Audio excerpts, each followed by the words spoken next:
पहले तो मैं आपके दर्शकों को अष्टमी के शुभकामनाएं दूंगा और मैं बहुत खुश हूँ कि मेरे जन्म के समय से हम लोग सेवा करते हैं सब जगह पूरे देश भर में और मेरा धार्मिक दौरा भी होता है। तो मैं कल वृंदावन गया था और वहाँ भी मैंने प्रार्थना की कि सब लोग पूरे देश में सुख शांति का माहौल बने रहे और राहुल और प्रियंका जो प्रचार कर रहे हैं उनकी सुरक्षा के लिए और देश भर में जितने भी लोग अपने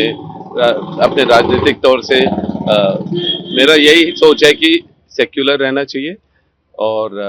धर्म की राजनीति से दूर होना चाहिए और जो जो असल में लोग के मुद्दे हैं उसके बारे में प्रधानमंत्री जी जो को बात करनी चाहिए और उसके बारे में ध्यान देना चाहिए कि हम प्रगति की ओर कैसे जाएं। तो भाजपा तो कहती है कि कांग्रेस सनातन विरोधी है। नहीं देखिए, मुझे पता है कि मेरा परिवार पूरा सेक्युलर है और एक सेक्युलर देश के बारे में सोचता है हमेशा और राजीव जी और इंदिरा जी के टाइम से भी वैसा ही सोच है। और रही बात मेरे सक्रिय राजनीति में आने की, देखिए आप देख रहे हैं जैसे मैं आज सेवा कर रहा हूँ, भंडारा है मेरे हर हफ्ते भंडारा होता है और पूरे देश भर में मैं कुछ न कुछ सेवा करता हूँ या लोगों के बीच में रहता हूँ और जैसे भी मैं से लोगों के बीच से जो भी उनकी समस्या है उसका समाधान ढूंढना मेरा कर्तव्य है क्योंकि मैं इस गांधी परिवार का सदस्य हूँ और मेरे को बहुत मजबूती मिली है और जब मैंने लोगों के लिए ज़्यादा काम किया है और विकलांग बच्चे हों या अंधे बच्चे हों उनके लिए तो चाहे मैं राजनीति में हूँ या ना हूँ, मेरा ज़रूर मेरी मेहनत जारी रहेगी और लोगों के बीच में रहने की। और हाँ, रही बात तो पूरे देश से पुकार आ रही है कि आप सक्रिय राजनीति में आइए और ज़रूर अगर कांग्रेस को लगेगा कि मैं कुछ फ़र्क ला सकता हूँ या जो भी क्षेत्र में प्रगति की उनको लगेगा कि मैं कुछ फ़र्क ला सकता हूँ या प्रगति वहाँ ला सकता हूँ, तो ज़रूर मैं आऊँगा। पर ये नहीं है कि अमेठी से मुरादाबाद से भी है और हरियाणा से भी अलग-अलग लोग मेरी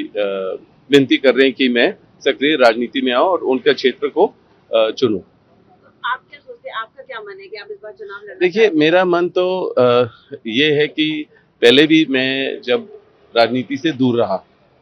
पर अलग-अलग पार्टियों ने मुझे किसी न किसी तरह राजनीति में खींचा क्योंकि राजनीतिक तौर तरीके अपनाए मेरे को परेशान करने के लिए या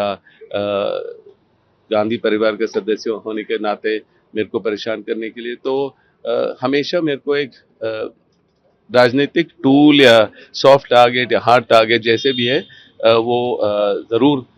इस्तेमाल करते हैं जब भी कोई भी इलेक्शन हो। पर लोगों को ये लगा है कि आप अगर अपनी बात रखेंगे तो अपने दफ्तर से या कोई एक उद्योगपति जैसे नहीं, आप एक राजनीति में आइए, एक सांसद होने के नाते आप उनको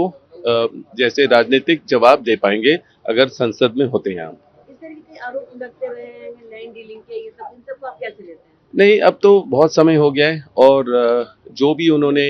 आरोप लगाए बेबुनियाद थे क्योंकि मैंने ईडी में भी जितने भी सवाल थे वो जवाब दिए और जहाँ से उनको लगा कि मैंने पहले अपना 1 रुपया भी कहाँ से कमाया और उनको लगा कि मतलब 23,000 डॉक्यूमेंट में दिए उनको और जितने सवाल थे 15 बारी मैं गया हूँ और 15 साल 15 घंटे 12 से 15 घंटे मेरे को वहाँ रोका गया और जितने भी उनके आरोप थे वो बेबुनियाद थे। और आपको दिखेगा कि जब भी इलेक्शन का समय होता है या जो बीजेपी की नाकामियां सामने आती हैं तो आपको दिखेगा कि मेरा नाम जरूर इस्तेमाल होता है। स्मृति ईरानी जी अडानी का कोई फोटो ले लेंगे पर वही कुछ साबित नहीं कर पाते हैं और वही मामला टल जाता है जब उनको लगता है जरूरत नहीं है। तो ये गलत है, संसद का समय बर्बाद कर रहे हैं और जब उनको चुना गया है तो वो ऐसे ऐसी बातों की मतलब उसमें ध्यान दें जहाँ जैसे मणिपुर में इश्यूज हैं और जैसे भी आजकल प्रचार में जैसे प्रधानमंत्री जी बात कर रहे हैं कि मांस और मच्छी के बारे में, वो मतलब ये क्या टॉपिक्स हैं जो पूरे देश में इस चीज़ की बात करने की ज़रूरत पड़ रही है उनको अपने प्रचार में। और यही चीज़ वो आज वेस्ट बंगाल जा रहे हैं, वहाँ तो बात नहीं कर पाएंगे मच्छी के बारे में। और बिहार में भी वो ऐसी बात आज वहाँ बिहार में भी जा रहे हैं। तो जो ये जो बेफालतू बातें हैं, इससे एक प्रधानमंत्री की सोच के बारे में पता चलता है और ये पता चलता है कि वो देश के बारे में क्या सोच रहे हैं, देश के लोगों को क्या सोच रहे हैं। और वो एक तरीके से देखते हैं लोगों को, ये नहीं देखते कि हमारे देश में बहुत कल्चर है, हेरिटेज है और सबको एक्सेप्ट करना चाहिए। क्या क्या उनकी जो उनकी नहीं सोच नहीं, जो उनकी वो है, जो अगर वो अपने भगवान जिस भगवान को मानते हैं और जो खाना चाहेंगे वो फ्री है, डेमोक्रेसी होती है, तो उनको फ्री रहना चाहिए, उनको डेमोक्रेटिक रहना चाहिए। पर वो जो ये जो फियर की पॉलिटिक्स है, जो डर बिठा दिया लोगों में कि वो व्हाट्सएप नहीं कर पाते हैं या मतलब कि कुछ बोल नहीं पाते हैं, ये चीज, ये माहौल हमारे देश के लिए प्रगति नहीं लाएगी। लोग छोड़ के जाएंगे जो उद्योगपति हैं, लोग परेशान रहेंगे। तो इस तरीके की राजनीति प्रगति की ओर नहीं जाएगी। ठीक है, लोग अभी मीडिया में कुछ देखते हैं, पर आप लोगों से बात करेंगे रोड पे, आप उनकी बात समझेंगे, आपको लगेगा कि दुख दर्द बहुत है, लोगों में डर है। और जो बांटने की जो राजनीति हो रही है, खाली जब अयोध्या का भी मंदिर पूरा बना भी नहीं है और काफ़ी पुजारी तो गए भी नहीं थे, और ऐसे मुद्दों को इस्तेमाल करना राजनीति के बिल्कुल समय पर 6 महीने पहले या 1 साल बाद कर सकते थे। पर ये सारा दिखाई दे रहा है कि ये राजनीतिक प्रचार है, ऐसे मुद्दे इस्तेमाल करना। और आप देखेंगे कि जो गठबंधन जो बना है वो मतलब बहुत मजबूत बना है। और आप अगर गठबंधन के जो लीडर हैं उनको आप हवालात में बंद करते हैं, और ये चीज़ भी 6 महीने और 1 साल पहले हो सकती थी।